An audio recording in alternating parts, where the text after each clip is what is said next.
थोड़ी देर हम चित्त को और समाहित कर लेते हैं।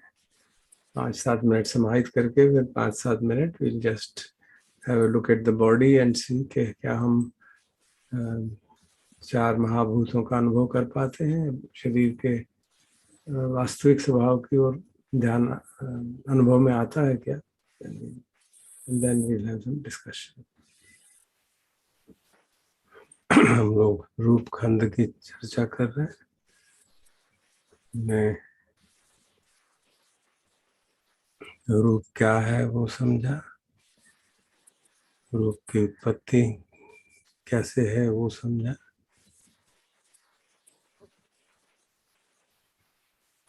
और उसके अनुसार रूप का निरोध और उसका मार्ग थ्योरेटिकली हमें क्लियर है। इन 4 आयामों के बाद फिर अगले 3 आयाम जो हैं देखते हैं आज। यं रूपं पटिच्च उपपंजति सुखं सोमनस्सं अयं रूपस्य अस्सादो। हमने इसका ट्रांसलेशन किया है। भौतिक पदार्थ के आधार पर जो सुख और आनंद उत्पन्न होता है वह है भौतिक पदार्थ का आस्वादन। यं रूपं अनिच्छं दुःखं विपरिणाम धम्मं अयं रूपस्य आदीनवो। रूप के जो अनित्य स्वभाव है, अपनी प्राकृतिक नियमों के अनुसार से बदल जाता है, और दुख है, ये दुख का खतरा है। तीसरा, यो रूप सिंह छंद राग विनयो छंद राग पहानं इदं रूपस्य निस्सरणं। तो रूप के प्रति जो हमारी हमने चूज किया कि उसके प्रति राग करें, उसको हटा दें और उसका समाप्त कर दें, तो फिर रूप के प्रति जो हमारा आकर्षण है वो समाप्त हो जाएगा। तो रूप के चंगुल से हम बच जाएंगे।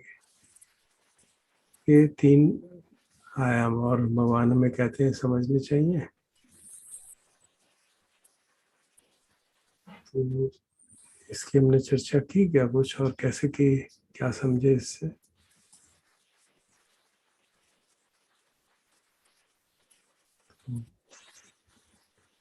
Please share your views.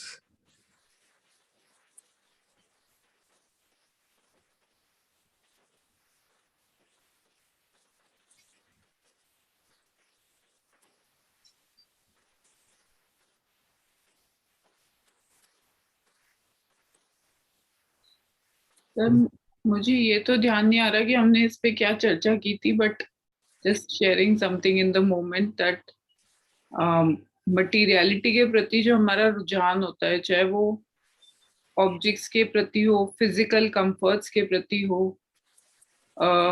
एक सर्टेन टाइप ऑफ टेम्परेचर के फील करने के प्रति हो, तो मतलब ग्रॉस से लेके सटल तक we delight in different pleasures जो कि मटेरियल फिनोमिना से अराइज होते हैं।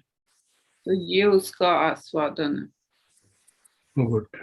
मुझे ये लग रहा था धरसा, मैं भी यही सोच रहा था along the lines that Deepti has said, but I realized that maybe that is the feeling dimension. So I was now scratching my head कि inherently material phenomena का आस्वादन क्या है? Because it doesn't say feelings deriving from material phenomena, isn't it? It says material phenomena. So then I got stuck. Anybody else would like to offer comments?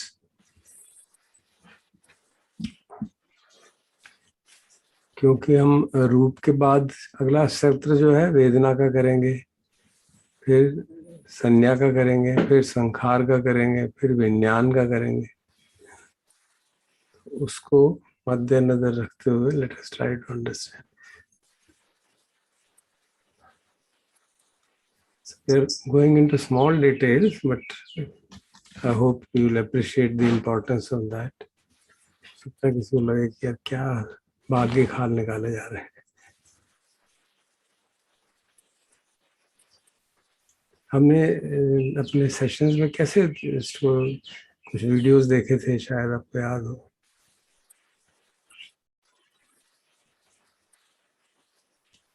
हाँ sir, Jaipur की गंदगी का एक photo था, वो मुझे याद है।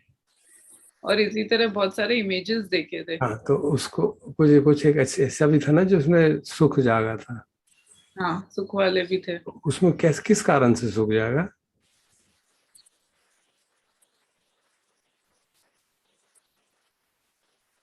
क्योंकि मेरी संज्ञा ने कहा कि वो कुछ अच्छी चीज है, मतलब like visually good. Hmm. Then we saw some videos also. You remember a person making, सड़क के ऊपर वो कुछ चौक से बना रहा था। हम सोच रहे थे क्या कर रहा है। वाला, मदर वाला सर। हम्म।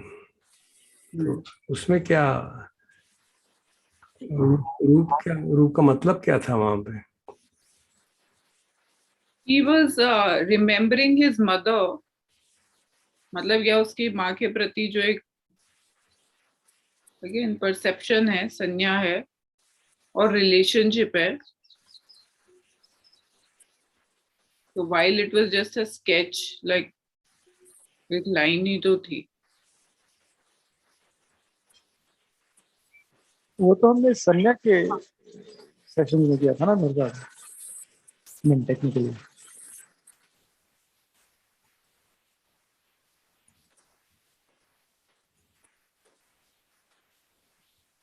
संज्ञा में तो हमने पर्सनल एग्जांपल्स लिए थे, आई थिंक विजुअल्स और इमेजेस हमने पहले देखे थे, थोड़ा पहले।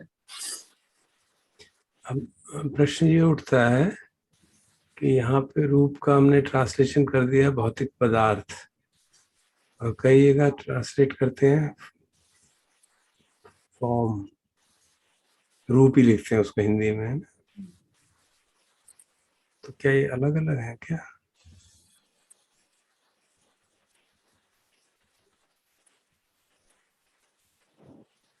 पदार्थ को तो आपने डेरिवेटिव्स बताया है ना।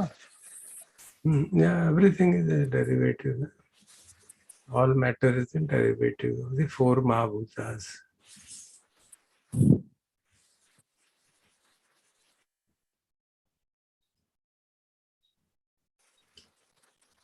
रूप शब्द का हमारी भगवान की टीचिंग में कई जगह इस्तेमाल होता है, और क्योंकि सेम शब्द इस्तेमाल हो रहा है तो हमको लगता है कि वो एक ही चीज को इंडिकेट कर रहे हैं।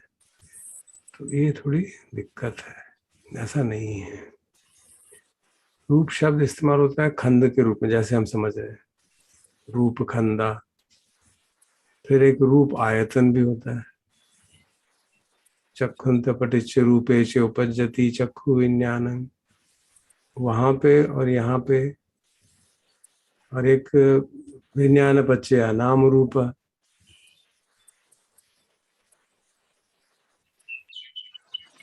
तो जब हम चक्षुंच पटिच रूपे करते हैं तो रूप का मतलब है उसकी shape and colour, visible visible object. और जब रूप खंड का इस्तेमाल करते हैं, then we don't mean just the physical form and the color, we mean the whole materiality, matter. इसी तरह नाम रूप में मेंटालिटी एंड मटेरियलिटी ट्रांसलेट करते हैं, कई जगह नाम और रूप ही कर देते हैं, तो फिर उसमें गड़बड़ हो जाती है, समझ नहीं आता रूप से मतलब क्या है। ऑब्वियसली जब हम कहते हैं विज्ञान पच्चय नाम रूप, we are referring to the whole body, physical body which is constructed. तो ये एक आवश्यक चीज है कि हमको ये ध्यान में रखनी होगी कि रूप का आयतनों के रूप में सॉरी आयतनों की तरह प्रयोग किया जा रहा है, या खंड के रूप में प्रयोग किया जा रहा है, या नाम रूप में प्रयोग किया जा रहा है। तो वहां पे उसका इम्प्लीकेशन अलग अलग है। तो जब रूप का खंड के रूप में प्रयोग किया जा रहा है तो it refers to matter as a whole.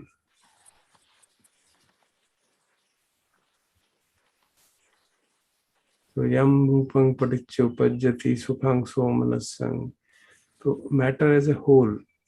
अब आप उसको टेक्निकली कहेंगे तो मैटर एज ए होल, तो सो एवरीथिंग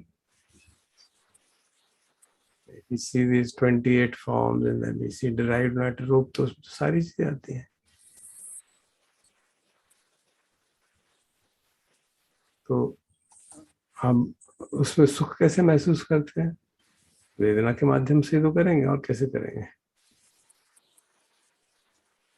कुछ हमारा परसेप्शन होगा उस रूप के बारे में, उसके आधार पे कुछ वेदना होगी, वो हमें अच्छी लगेगी तो मन को अच्छा लगा, शरीर में अच्छा लगा या मन में अच्छा लगा. बेसिकली तो वेदना मन ही महसूस करता है. तो जब हम उसको खंड के रूप में देख रहे हैं तो हम रूप को एक तरह से समझ रहे हैं, और उसके बाद हम एनालिसिस करेंगे वेदना की भी, संज्ञा की भी, संखार की भी. तो इस सेंस में जब हम उसको देखते हैं, जब इस तरह से हम समझते हैं उसको, रूप का अर्थ है कि मैटर एज ए होल के प्रति जो आकर्षण हो जाता है, उससे जो ग्रेटिफिकेशन हमें मिलता है. जब हम कार को देखते हैं तो कार के प्रति जो हमें सुख मिलता है वो उसकी शक्ल देख के मिलता है क्या, या उसके रंग से मिलता है?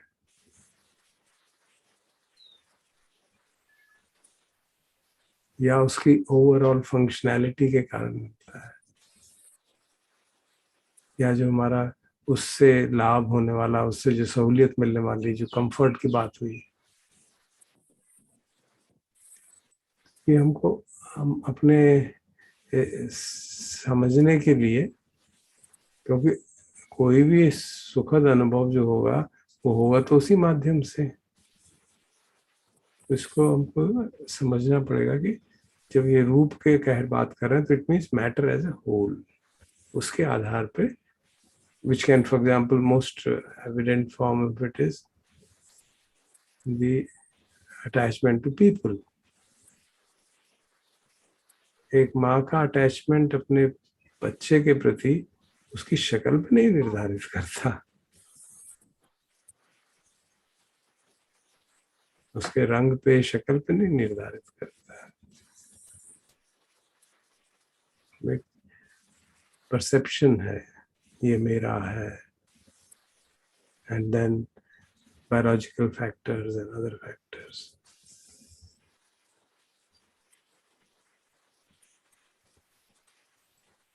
एक पुरुष का या स्त्री का अपने प्रेमी के प्रति जो आकर्षण है, उसकी शक्ल, उसकी कलर, इन सब पे निर्भर, किसी भी इन सिर्फ इन पे नहीं निर्भर करते. Depends on the whole personality and you know very undefinable characteristics, maybe past life relationships or what is any that we can't really figure out. So that is we can put it in one category कि उसमें comprehensive, बहुत सारी sense doors पे, बहुत सारे perceptions के कारण ऐसा उस मटेरियल के प्रति एक सुख का भाव जागता है. Does it make sense? I mean, I'm trying to explain some subtle stuff.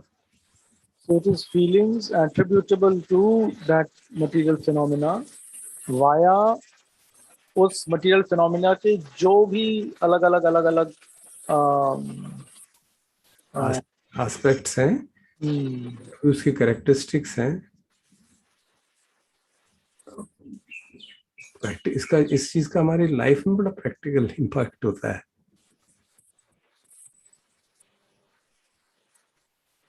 कई जगह सिर्फ फॉर्म इम्पोर्टेंट है, कई जगह फॉर्म का कोई महत्व ही नहीं है, कई जगह किसी और चीज इम्पोर्टेंट है, but the matter as a whole is important. और सर जब ये आस्वादन की बात आई तो we are saying that it gives us वेदना, संज्ञा, all of that come together, क्योंकि ये सब अलाइज भी टुगेदर होते हैं. मे बी रूप खंड हम अलग से जब इसकी मटीरियलिटी की बात करें, वन की डिस्टिंक्शन है इसकी मटीरियलिटी और मेंटालिटी डिफरेंट है. So that is of course true. Here the roop is translated as matter as a whole, not as form or shape. तो वो ट्रांसलेशन जो ठीक होना और वो समझ ठीक होना, क्योंकि हिंदी में भी दिक्कत है, कई सब जगह रूप ही लिख देते हैं, भौतिक पदार्थ बहुत कम लिखते हैं लोग। अंग्रेजी में भी इसी तरह की दिक्कत है।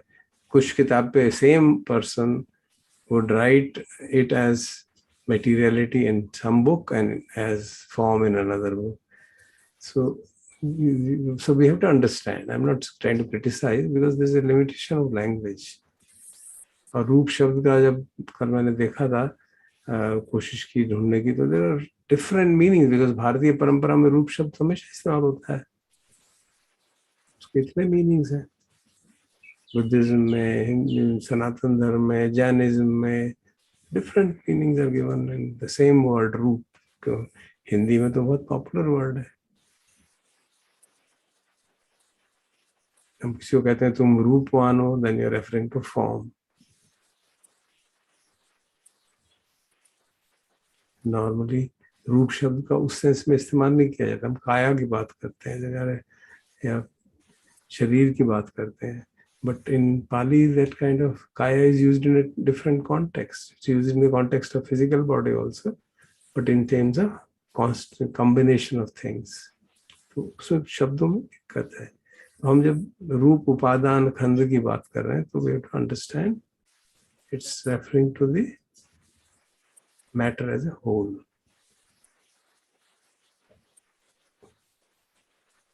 क्रेज, जो फैशन का क्रेज, फोन्स का क्रेज, हेयर स्टाइल का क्रेज, वो अजीब से इंटेंजिबल से फॉर्म है। कई बार उसका एम्फेसिस फिजिकल फॉर्म पे है, कई जगह एम्फेसिस उसके यूटिलिटी पे है, कई जगह उसके एम्फेसिस उसकी fuel consumption. So many aspects of the car. How do we choose a car, for example, or a phone? So many aspects are there, and on that basis we feel happy in getting this particular object. But we know there is a gratification in them. That we know for sure.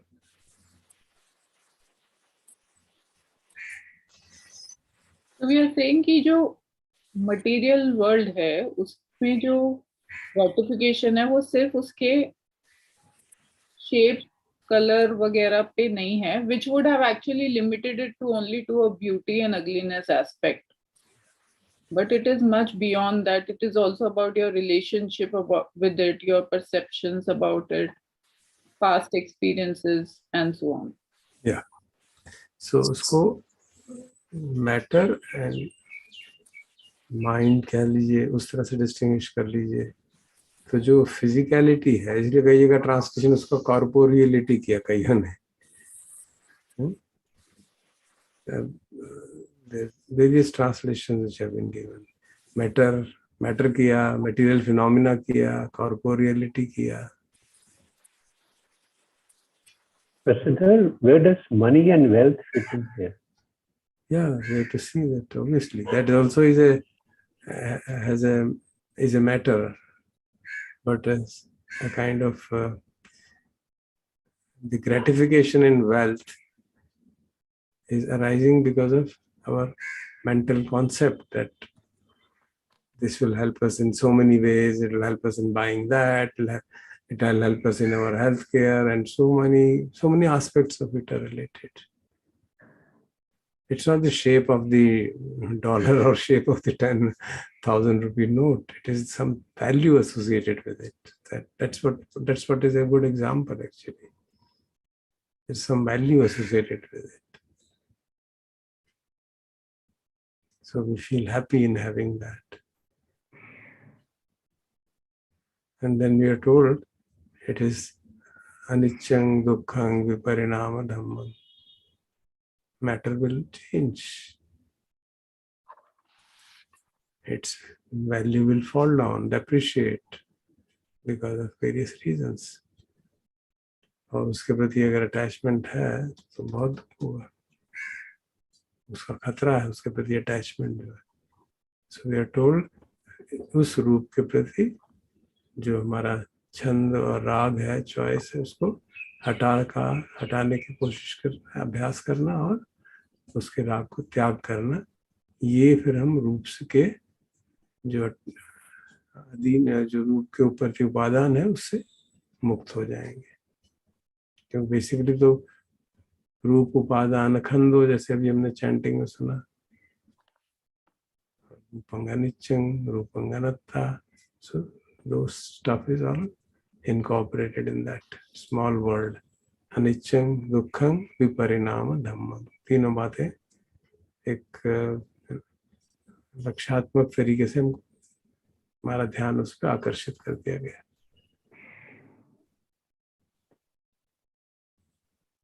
I hope it is clear. अगर उस पर कुछ और आवश्यकता हो तो we can do that.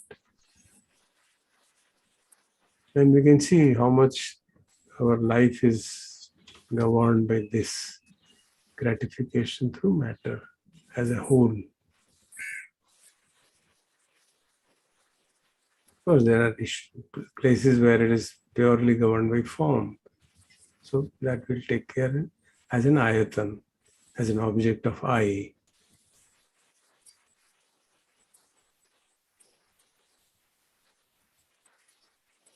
Technically, if we say a smell is also a rupa, or taste is also a rupa, then so many things will come under that.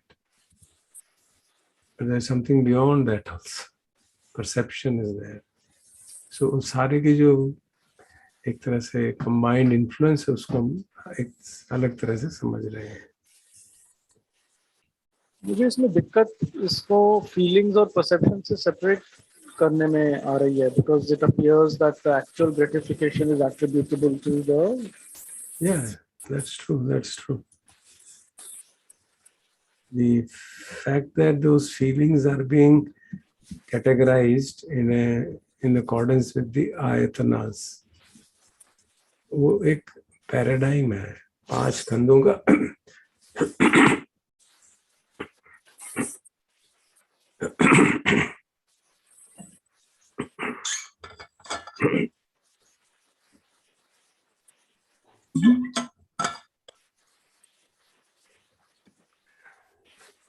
विभिन्न तरीकों से भगवान हमको समझाते हैं। 5 खंडों का एक पैराडाइम है, एक 6 आयतनों का पैराडाइम है। तो जो आयतन बनाए गए उसमें ईच सेंस डोर के ऊपर जो इंटरेक्शन हो रहा है उसको समझा जा रहा है। और जब खंड की बात हो रही है तो we are talking of, for example, the रूप खंड as a whole. In ayatanas, the Rupa Khanda is bifurcated. I mean, if you see Rup in the sense of the way we define it as derived phenomena.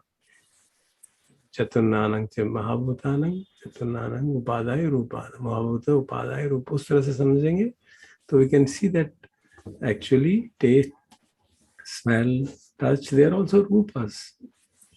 But they are not sensed through eye. That is the problem. For that we need other organs. तो और उनकी अपनी अपनी characteristic है. You may lose the ability to see, but you may still have other abilities. Sorry, let me interrupt you. I'm not even going in आयतन ना, मैं तो खंड में ही हूँ। मैं आपको ये कह रहा हूँ कि मुझे ये दिक्कत हो रही है कि आप जो कह रहे हैं ना कि उसका आस्वादन is with respect to the entirety of material phenomena. It appears to me the aswadan is attributable, limiting ourselves to khand, to the feelings and perceptions associated with these material phenomena rather than inherently the material phenomena. That's when I'm not at ayatana.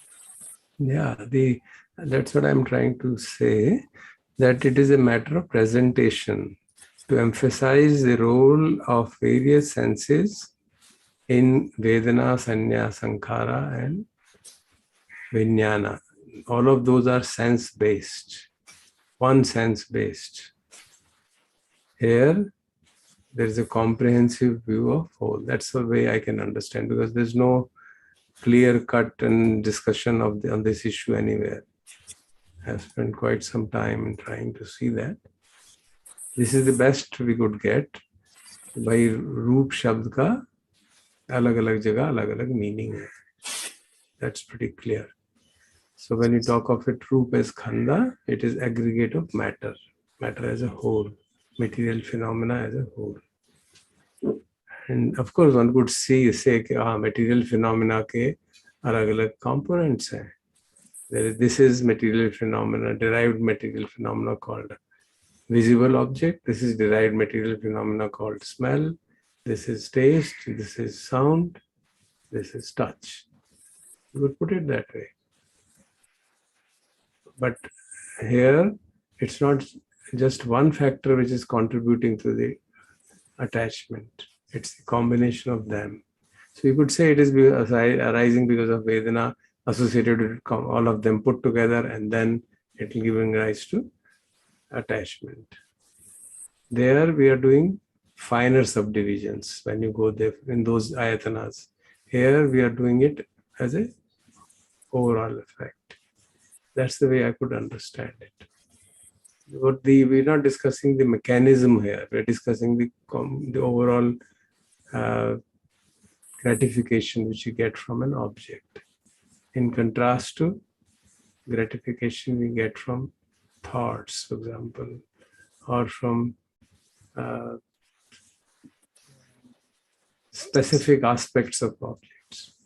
दिक्कत ये हो जाती है कि हम object को किस तरह से डिफाइन, जैसे हमने पहले देखा था रूप की डेफिनेशन में कितनी कॉम्प्रिहेंसिवनेस लाते हैं, उसके कारण we have to really see that these are two ways of presenting the same stuff. One is a consolidated effect which manifests, which has a strong impact in our lives, day-to-day lives.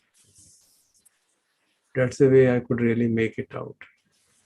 It's quite a challenge to segregate these two things, because basically तो वही बात है, जो भी अनुभव हो रहा है वो तो संज्ञा के संज्ञा और वेदना के माध्यम से हो रहा है, और वेदना के प्रति ही तृष्णा जागती है, उसमें तो कोई डाउट ही नहीं है. बट यहाँ पे कौन से सेंस डोर की वेदना है, that you can't really figure out, which is prominent. For different people, different things may be prominent. But the attachment to the matter as a whole, attachment to family members, or attachment to objects which are owned by the family or by the person himself, that to me seems to be an overall impact of so many factors. Yeah, and with you there, I'm still not following up. यहाँ पे sense basis को क्यों खींच के ला रहे हैं? That is not even in the discussion. Why are you? You see, the Vedana comes in only because of sense basis. Only when we talk of Vedana, we talk of with respect to sense basis. There's no other way you talk of it. Here you're talking in the overall factor, as if everything else is not there. Even if we don't know about Vedana, Sanya, Sankhara, nothing, we don't know anything. Okay, but that's true of most of the people in the world. They don't know what is Vedana, what is Sanya, and this, all that. They know this is my son, and that's it. Or this is my car. This is my phone. This is my laptop. And it's so beautiful. Why? It's not that its form is beautiful. I find it software suitable for me. I find it's this keyboard proper, or whatever you may say. Or various kinds of past identities. So actually, because we have disaggregated that, we are saying कि ये तो वेदना के कारण हो रहा है. आप उसका विचार करिए जिसको ये सब पता ही नहीं है कुछ, कि ये 5 खंड होते हैं, ये होता है, वो होता है. उसके लिए sensual pleasures are associated with matter, period. Nothing else. It doesn't bother it इसमें कौन सी वेदना हो रही है, क्या मेरा परसेप्शन है, क्या मेरे को कहाँ अटैचमेंट जाग रही है, नहीं जाग रही. उसको पता है ये मेरा, इसके प्रति मेरे को बहुत अच्छा लगता है. I like it. I get a lot of joy in interacting with that matter. So when you look at it like that, then it does make sense. The very fact that you are trying to compare it with Vedana means you are disaggregating that, because there's no other way. There's no Vedana caused by a matter as a whole. Vedana is caused by sense doors. So that distinction has to be kept in mind. So, just one clarification: would it be okay to say कि रूप खंड is the bigger thing, and then within that there is the ayatan thing? Like वो जो Venn diagram बनाता है, तो ayatan is inside रूप खंड. Yeah, we could put it like that. We could put it like that. Because आयतन भी 6 की जगह 12 है ना, कुछ अंदर के हैं कुछ बाहर के, तो उस सेंस में we have to be, yeah, it's, I mean technically तो ठीक ही है. तो बाहर के कौन से आयतन आ गए? हैं? नहीं, आप स्मेल, टेस्ट, 6 हमारे इंद्रियां हैं और 6 उनके ऑब्जेक्ट्स हैं उस सेंस में ना. Okay.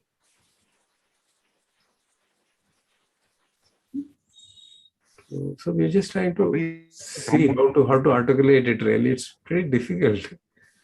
But when you consider that a person who doesn't know about 5 khandas, then it becomes clear कि हाँ उसका आस्वादन आता है, मैटर का आस्वादन होता है, which is the effect of aggregate of it. अब उसको अगर हम बहुत गहराई से देखेंगे तो पता चलने लगता है, हाँ ये देखो इस केस में आस्वादन का कारण इसका रूप भी है, इसकी स्मेल भी है, भोजन जब कर रहे हैं रूप भी है, स्मेल भी है, टेस्ट भी है, टच भी है, so many things. But that is when we try to break it apart, उसको और subtler subdivisions में कर रहे हैं. When you're talking of नाम रूपा for example, उसमें दिक्कत ये आती है नाम में कॉन्शियसनेस नहीं है, so that creates a problem.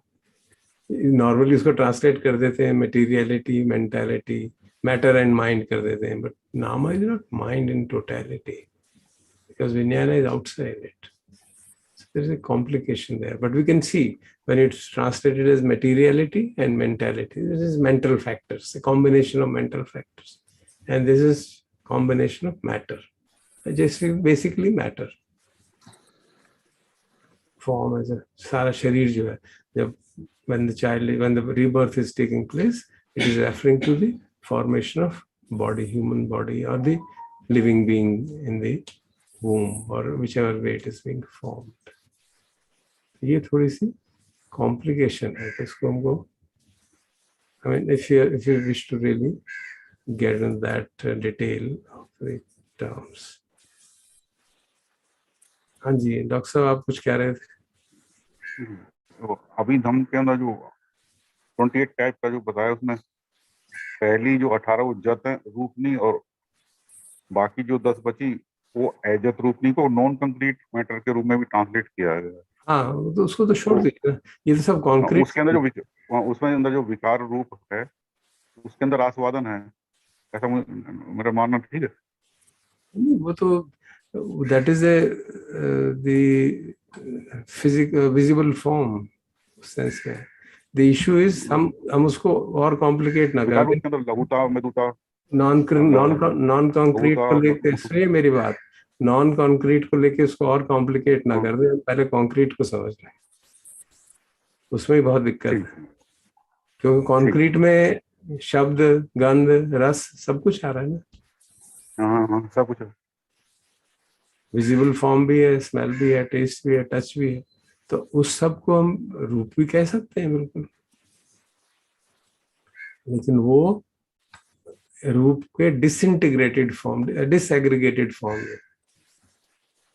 they are the forms which are received by one sense door. तो जब हम उस तरह से उसको धम्म विचय कर रहे हैं, तोड़ रहे हैं उनको, तो फिर हम हर एक सेंस डोर पे समझ रहे हैं. तो एक ही रूप को उसको और ब्रेक डाउन करके समझ रहे हैं, तो हम उसके मैकेनिज्म ऑफ आस्वादन समझ रहे हैं. when we say रूप का आस्वादन, हम उसके मैकेनिज्म में नहीं जा रहे हैं, हम उसके ओवरऑल आस्वादन की बात कर रहे हैं, ऐसा लगता है मुझे. We can have a discussion and try to understand, is there something else possible? ठीक बात है. If I set aside the issue of the actual जिसको आप mechanism कह रहे हो, then of course it's digestible. Yeah.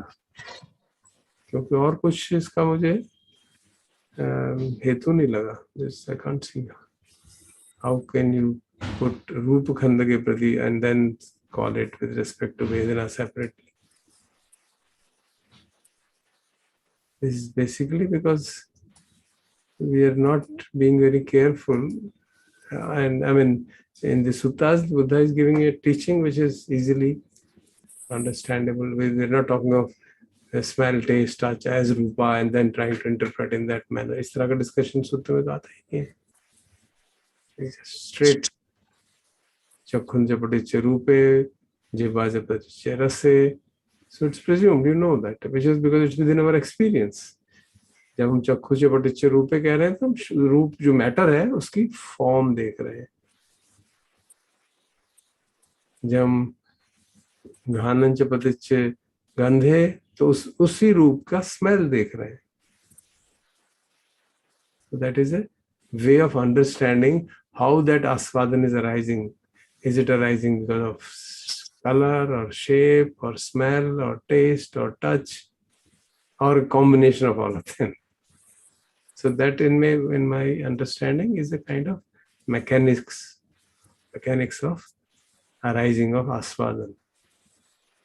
And that tells us how to work on as a साधना. जो साधना करनी है वो उन खंडों के आधार पे हमें समझ में आती है.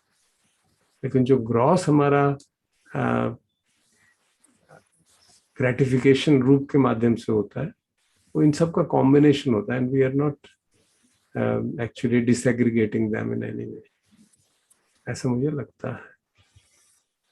Yeah, right. अगर इसको हम big picture समझें, then of course it becomes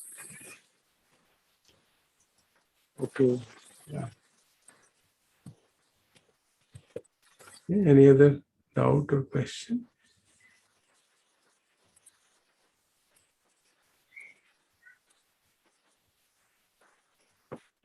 Sometimes there is an analogy with music that if you think of the 6 indriya and their objects as notes of some kind. हाँ मैंने पढ़ा था वो, लेकिन मुझे ज्यादा समझ नहीं आया क्योंकि मुझे म्यूजिक के बारे में कुछ ज्यादा पता नहीं है कि वो उसको we can always poetically put it in various ways, no doubt. Whichever way we can understand is fine. मुझे वो, because I am not aware of the fineness of the सारे गामा पादा निसा, मुझे उसका ज्यादा ज्ञान नहीं है, तो इसके मैंने जब पढ़ा तो I kept it fine. Yes, maybe that's another way of understanding, surely.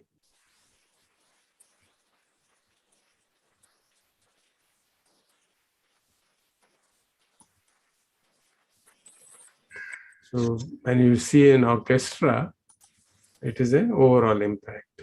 This is what is, am I right? This is what is being said, no? Ji. So when you listen to orchestra, you feel gratification in the overall music, not in each instrument which is being played there. उस sense में समझ में आती है.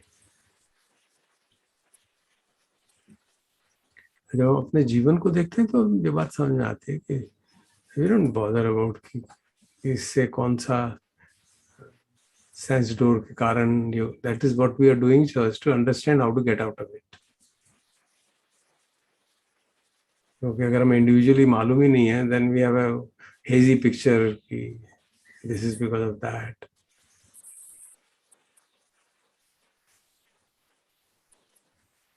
This is because of form, this is because of shape, this is because of color, but maybe something else, this is because of perception. So we don't know it, and we're trying to do various practices associated with that. Yeah, so disaggregation in that sense is a strategy. Yeah.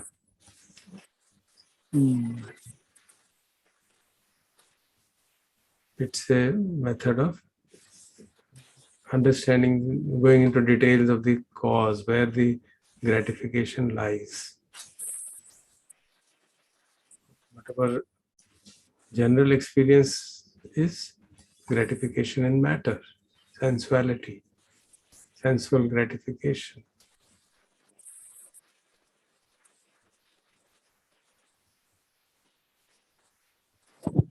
And so here, that is the warning. Yeah. And then the next will be the danger in it. Yeah. वो भी इतना तो clear हो जाता है ना कि कोई भी किसी भी तरह का हो, आपकी अटैचमेंट अपने बेटे से ही हो, it's not based on his color and form, certainly not, but there's a perception and there's a kind of biological or whatever reasons may be, but there's a warning, it is impermanent, to change and give suffering. And we know as a child grows up, slowly and slowly the relationships change, perceptions change.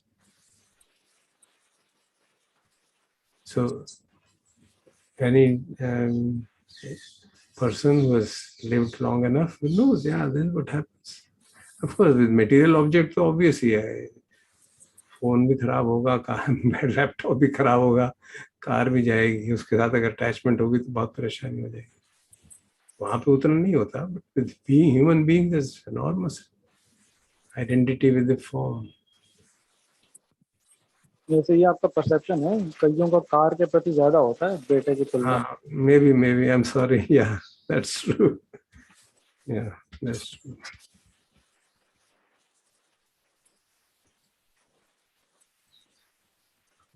Yeah, so here we are at that level. Yeah. Warning it at that broad macro level. Which is directly experienced by us. And then we try to, in the subsequent thing, we try to disaggregate them. अच्छा, ये gratification हमारी इसकी शक्ल के कारण है, इसके रंग के कारण है. कई जगह रंग prominent होता है, कपड़ों में, I don't know, I'm assuming, and so on. And कई जगह पे taste prominent है, कई जगह पे smell prominent है, कई जगह पे touch prominent है, कई जगह पे perception, बहुत ही जगह पे prominent है perception. So once we break it apart, तो हमें मालूम पड़ता है, अच्छा यहाँ पे ये perception की problem है, ये रूप और रंग की problem नहीं है. Then we work on that. That is the idea. नहीं तो ओवरऑल सेंस में कहेंगे हाँ हमको हर एक चीज से डिटैच होना चाहिए, वी शुड ड्रॉप एवरी. कहाँ क्या करें डिटैचमेंट को, बच्चे को छोड़ देंगे. You tell anybody that and there be immediate response. That's not the meaning. Car के प्रति डिटैचमेंट छोड़ दें, कार फेंक दें क्या? What are you doing? So you have to understand where exactly the problem is and then we try to address it. तो जो हर एक खंड का जो हर एक आयतन का ये महत्व है कि वो हमको बता देता है कहाँ पे हम बंद रहे हैं, और फिर उसके अनुसार हम अपना उसके लिए काम करते हैं कि ये यहाँ इसको चेंज करना है, यहाँ परसेप्शन को चेंज करने की जरूरत है, यहाँ पे जो अटैचमेंट टू टेस्ट है वो इम्पोर्टेंट है. And then we have to work on that. Or it is attachment to form. A female form is whatever it be, I get attracted. Or a male form, whatever it be, I get attracted. Then there is a different kind of strategy to be followed.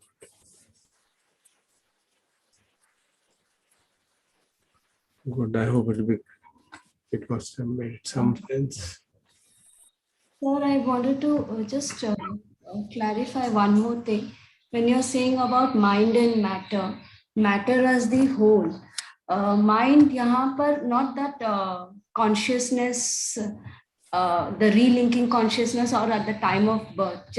When you're saying mind as a whole, so is it like everything wherever the attention goes has such, if mind and matter?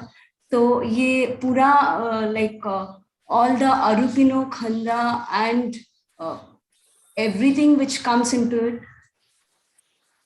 if it is matter as a whole means.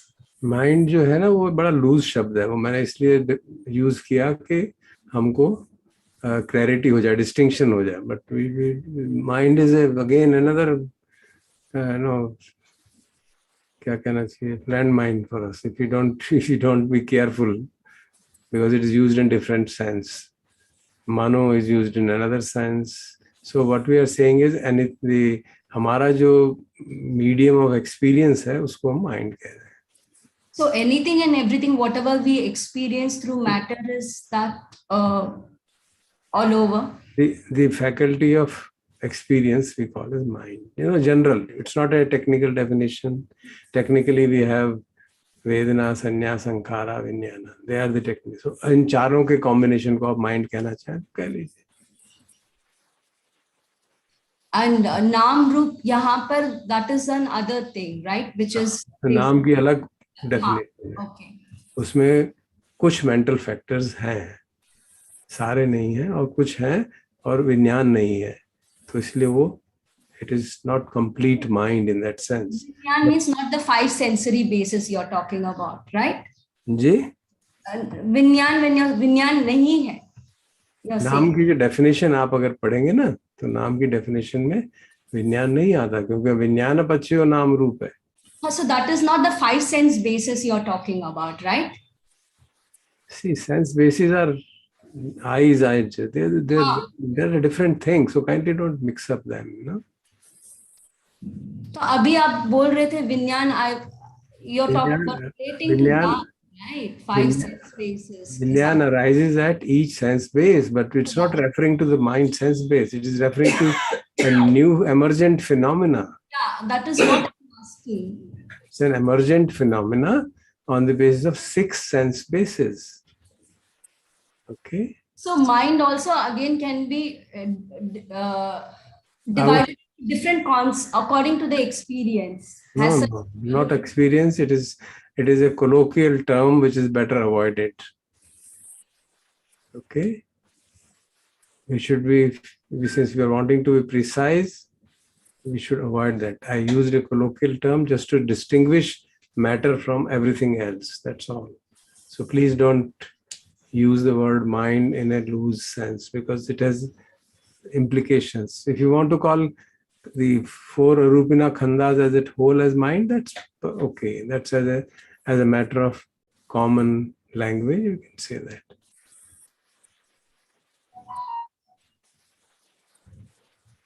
Okay, that is the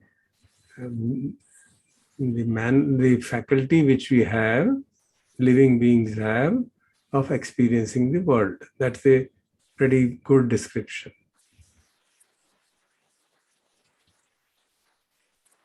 Okay. आपने अभी थोड़ी देर के पहले you just I don't recall exactly the words, तो मैं उसके बारे में पूछ रही थी, how did you distinguish that? So I just wanted to. I mean, simple सी चीज है कि आप मैटर को उसको पहचानने वाली फैकल्टी से डिस्टिंग्विश कर पाते हैं या नहीं, ये बात है.